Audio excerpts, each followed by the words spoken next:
কায়েমের পথে যদি আপনি আর আমি না চলি, দিনের কথা যদি না বলি, কিয়ামতের দিন আল্লাহ রাব্বুল আলামিন আমার জিহ্বাটা কেটে দিবে। যেই মৌলবী দিন কায়েমের কথা শুনলে যার গায়ে আগুন ধরে, যার সামনে দিন কায়েমের কথা বললে নিজের গা গরম হয়ে যায়, রাগ দেখায়, মনে করবেন এটা হচ্ছে টাটকা মুনাফিক। কথা বলেন ঠিক কিনা? এই ধরনের মুনাফিক যারা জাহান্নামী, তারা কথা বলেন ঠিক কিনা?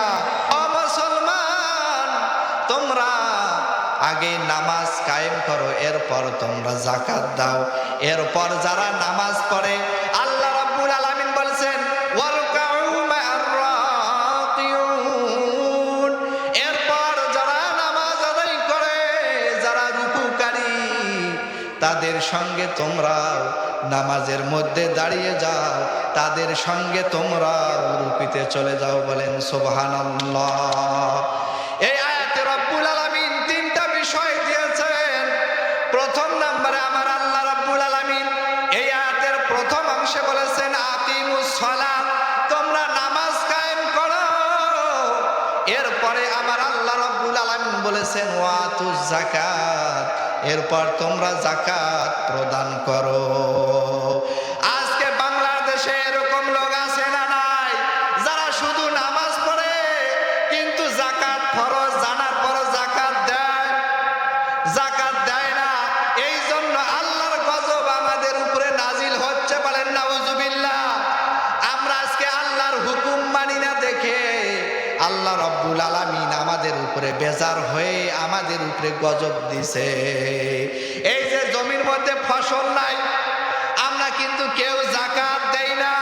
এখন জমির মধ্যে যদি ফসল না হয়, আমরা আল্লাহকে দোষ দেই কি দেই না? আমরা আল্লাহকে দোষ দেই।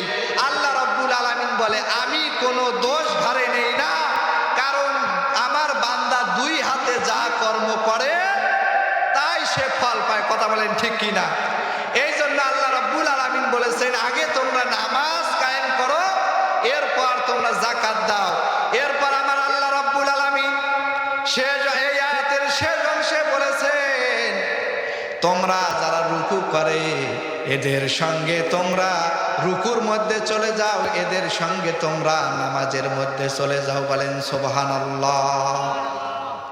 তো আমি যে হাদিস খানা তেলাওয়াত করেছি, আল্লাহ রাসূল সাল্লাল্লাহু আলাইহি ওয়াসাল্লাম হাদিস শরীফের মধ্যে বলেছেন, এই হাদিস খানা কে বর্ণনা করেছেন? রাসূল করিম সাল্লাল্লাহু আলাইহি ওয়াসাল্লামের প্রাণপ্রিয় স্ত্রী আন উম্মে হাবিবাতা জাওজাইন নবী সাল্লাল্লাহু আলাইহি ওয়াসাল্লামা আন্নাহা ক্বালাত সামিতু রাসূলুল্লাহি সাল্লাল্লাহু আলাইহি ওয়াসাল্লাম, রাসূলুল্লাহ সাল্লাল্লাহু আলাইহি ওয়াসাল্লামের প্রাণপ্রিয় স্ত্রী উম্মে হাবিবা রাদিয়াল্লাহু তাআলা আনহা থেকে বর্ণিত, তিনি বলেছেন আমি আল্লাহর রাসূল সাল্লাল্লাহু আলাইহি ওয়াসাল্লামকে বলতে শুনেছি, তিনি বলেছেন মা মিন আবদি মুসলিমিনা ইউসাল্লি লিল্লাহি আলাইহি ওয়াসাল্লাম আলাইহি লিকুল্লি ইয়াউমি সিত্তাতি আশরাতি রাকাতা তাতাওয়াগুন ফারিদাতা ইল্লা বানাল্লাহু লাহু বাইতান ফিল জান্নাহ আও ইল্লা বাইতু লাহু বাইতু ফিল জান্নাহ। বলেন সুবহানাল্লাহ। আল্লাহ রাসূল সাল্লাল্লাহু আলাইহি ওয়াসাল্লাম বলেছেন যদি কোন মুসলমান বান্দা আল্লাহ রাব্বুল আলামিনকে খুশি করার জন্য প্রতিদিন ফরজ নামাজ বাদে 12 রাকাত সুন্নত নামাজ আদায় করে, তাহলে আল্লাহ রাব্বুল আলামিন ওই বান্দার জন্য জান্নাতের মধ্যে একখানা বালাখানার ব্যবস্থা করছে। বলেন সুবহানাল্লাহ। ইল্লা বানাল্লাহু লাহু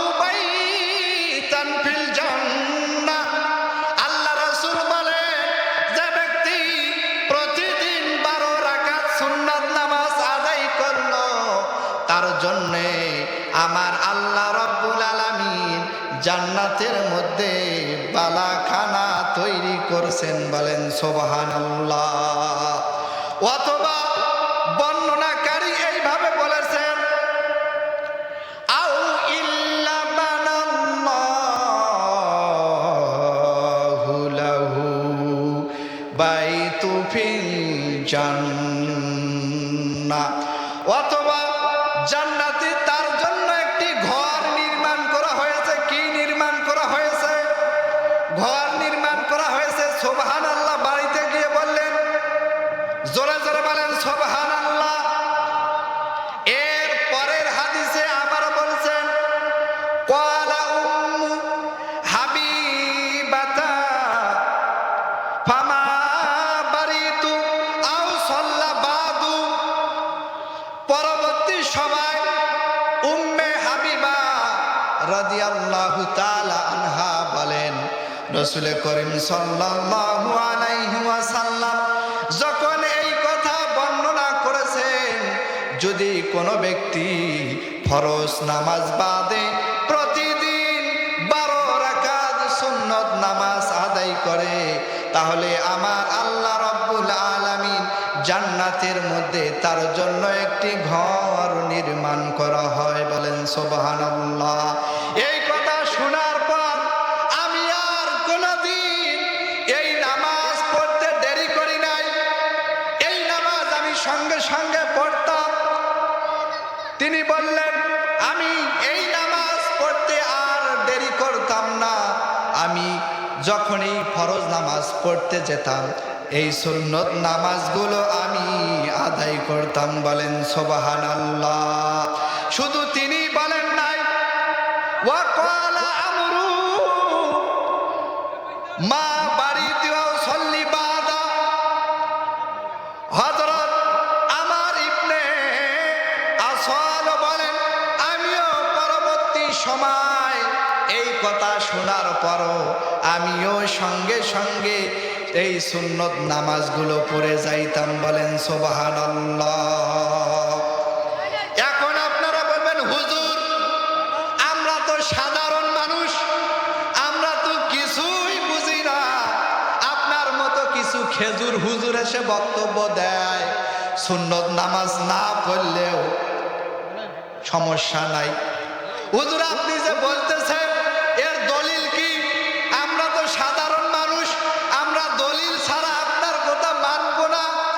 আপনি বলতেছেন এর দলিল কি? আপনি চলে আসুন, সরাসরি মুসলিম শরীফ খুলুন। মুসলিম শরীফের 1581 নাম্বার হাদিসটা খুলে নেন। আর যদি আপনি কওমি মাদ্রাসার সিলেবাস অনুযায়ী 1581 নাম্বার হাদিস, যদি আপনি আলিয়া মাদ্রাসায় খুঁজে যান, আলিয়া মাদ্রাসার হাদিসের মধ্যে যদি খুঁজতে যান, যদি মুসলিম শরীফের মধ্যে খুঁজতে যান, তাহলে আপনি চলে আসুন মুসলিম শরীফ 728 নাম্বার হাদিস। এই হাদিসের মধ্যে পেয়ে যাবেন আল্লাহর রাসূল সাল্লাল্লাহু আলাইহি ওয়াসাল্লাম এই হাদিসখানা বর্ণনা করেছেন, যে ব্যক্তি দিবারাত্রিতে ফরজ নামাজ বাদে যদি কোনো ব্যক্তি প্রতিদিন 12 রাকাত সুন্নত নামাজ আদায় করে, তার জন্য জানি আমার আল্লাহ রব্বুল আলামিন জান্নাতের মধ্যে বালাখানা তৈরি করে, বলেন সুবহানাল্লাহ।